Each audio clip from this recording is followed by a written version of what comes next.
Het monnikenwerk van Parthenios op een placemat voor de camping.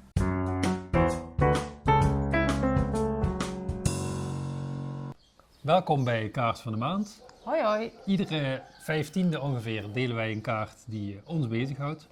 En dat doen we omdat iedere kaart een verhaal vertelt en ons anders naar de wereld doet kijken. Het format is simpel. Een van ons brengt de kaart mee en de ander probeert die te begrijpen.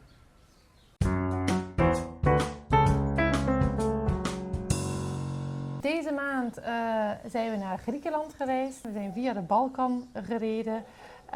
En in Montenegro kregen we sterke drank. In Albanië kregen we wijn. En in Griekenland zijn we in Meteora gestopt. En daar kregen we deze hele mooie kaart op de camping. En we zijn naar Griekenland gereisd omdat we ook hier in Griekenland zelf een kaart gaan maken in het kader van Turning the Tide project. Waarvoor we ook in Wenen waren en dat was de vorige kaart van de maand.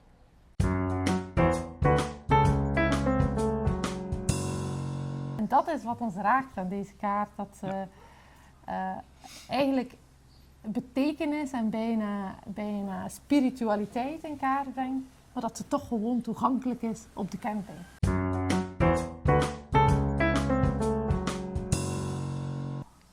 Dus we kwamen bij de camping aan. Het was al een beetje donker. We hadden best wel lang gereden.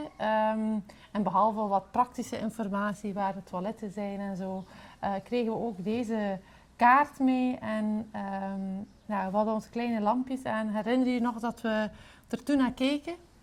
Ja, dat herinner ik me. Ik dacht eerst dat ze mijn placemat in mijn handen drukte. Je ziet ook om de kaart heen staat het logo en de informatie van de camping met hun socials erop. Maar we waren wel meteen in de mood eigenlijk om de plek verder te gaan ontdekken. Hè? Ja, precies, want het voelt een beetje placematterig aan, maar ook omdat het zo'n dik papier is en ook net in een soort van beige-achtig kleurtje. De kaart was meteen heel indrukwekkend. Dus wij hebben meteen ook opgezocht van wanneer deze kaart of prent precies was. En ze is gedateerd op? 1782. Oké. En ze is gemaakt door een monnik, Parthenios. En Parthenios die heeft een tijd van zijn leven daar verbleven. In ieder geval, het zette heel erg de toon voor de dag erna, waar wij ook gingen proberen naar boven te klimmen.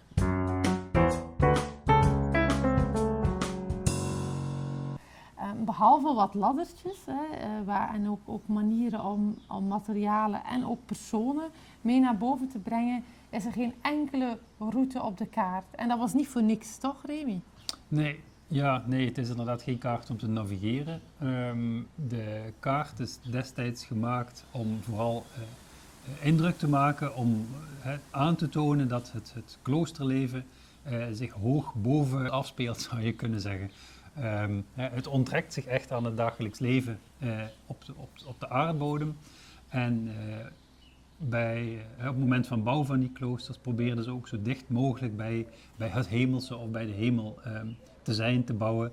En er is ook een hele gemeenschap ontstaan, eigenlijk van al die 26 kloosters samen, die eigenlijk één maatschappij vormden en heel weinig van doen hadden met de wereld daaronder.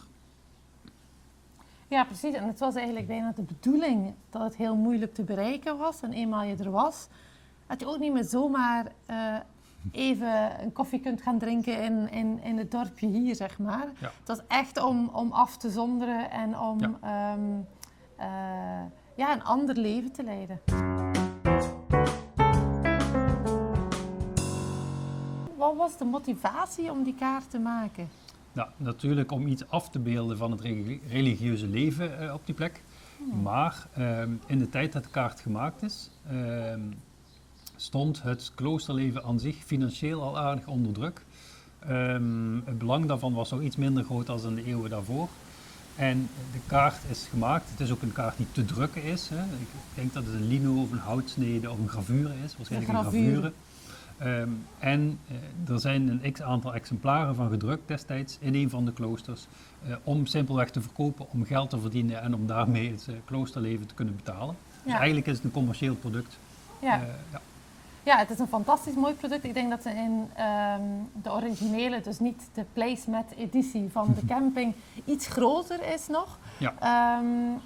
En dat ze inderdaad op die manier verkocht werd om het leven en ook de gebouwen op die bijzondere plekken te kunnen bekostigen.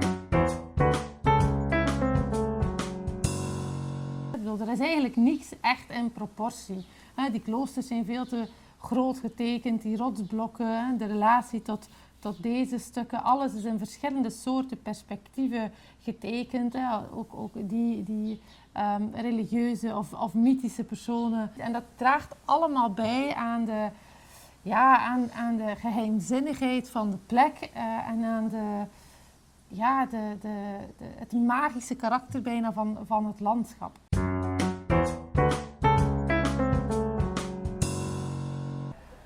Nou, we hadden de kaarten 's avonds gekregen, de dag erna nog eens goed bekeken en dat motiveerde ons meer dan ooit om zelf de beklimming te maken. Het was een heel bijzondere tocht naar boven. We kwamen allemaal kleine bouwseltjes tegen.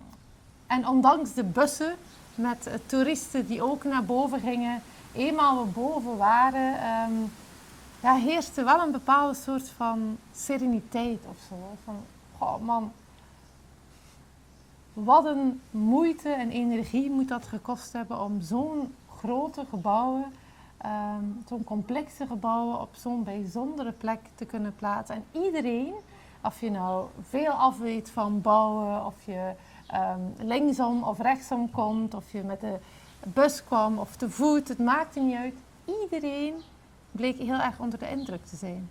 Ja, en waarschijnlijk ook een van de redenen dat het gebied met die verschillende kloosters ook op de werelderfgoedlijst staat van UNESCO. Hè? Ja, zeker. Nou, en die sereniteit en die nederigheid, dat is iets wat ons heel erg aansprak toen we daar boven waren. Maar wat je eigenlijk ook op een bepaalde manier in deze kaart terugvindt. Het is geen kaart om een route te vinden. Het is geen kaart om... het is eigenlijk bijna eerder een kaart om in te verdwalen. Om een kaart die betekenis vastlegt in plaats van een plek bijna. En daarbij sluit ze heel mooi aan bij wat de plek zelf eigenlijk ook is. Ja.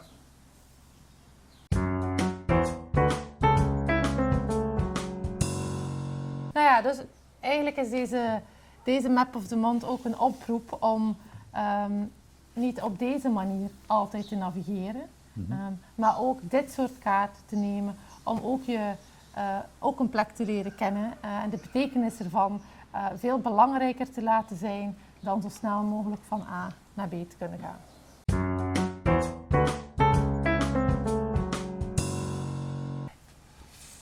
Hey, vond je dit nou een leuk filmpje? Steun ons dan. Geef ons een duimpje, subscribe, weet ik veel hoe je dat allemaal hoort te zeggen. En heb je zelf een kaart waarvan je denkt, nou, ik zou wel eens willen dat die twee er eens goed naar kijken. Stuur ze ons door en wie weet is dat dan de volgende Map of the Month. Ja, geef ons huiswerk, dan geven we jou kennis.